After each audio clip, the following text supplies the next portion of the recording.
think the general philosophy behind PlayStation All-Stars as a game is a mashup. And so when it came to the levels, we simply just applied the same thinking that we were already applying to our character roster. The levels and the mashups, they don't just sit next to each other, they actually do interact. And I think that was really important for us to have the worlds sort of recognize each other and interact with each other and have that interplay.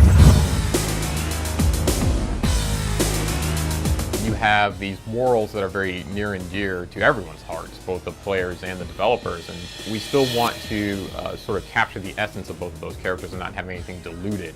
And so we know a lot of our fans are going to be able to pick up on that and sort of appreciate that sort of nod to their knowledge about sort of the PlayStation universe. So we kind of take a lot of approaches when coming together with some of these mashups.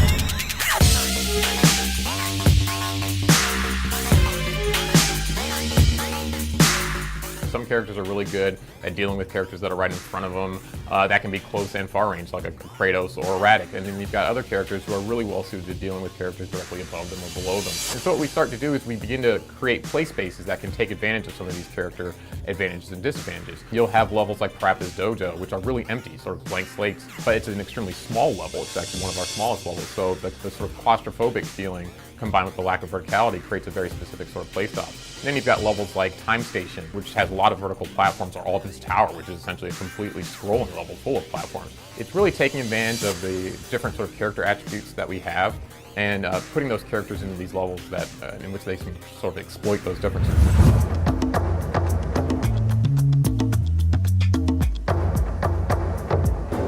We're working with a producer, John King, who is very famous in the music world. And what we're doing is we're taking some original sort of takes on very classic PlayStation music. So when you go to Sandover Village, you'll hear the very familiar Jack and Dexter music, but sort of reinterpreted by John King. And then as the mashup gets introduced and sort of progresses across the levels, John actually is remixing and reintegrating that mashup's home music as well and create an all new piece.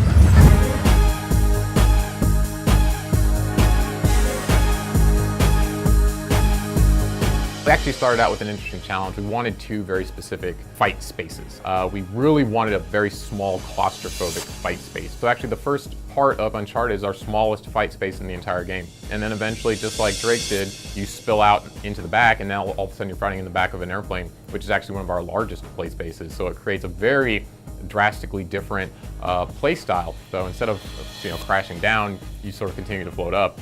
And then you're introduced to the BioShock Infinite world, and that songbirds occasionally flying through the level or a missile will occasionally hit the plane is almost incidental. It's kind of a coincidence. They're not even really aware of what you guys are doing back there. It makes for something that's a really epic, kind of crazy, fantastic level, but we knew we had to hit it, and I think we did a really good job.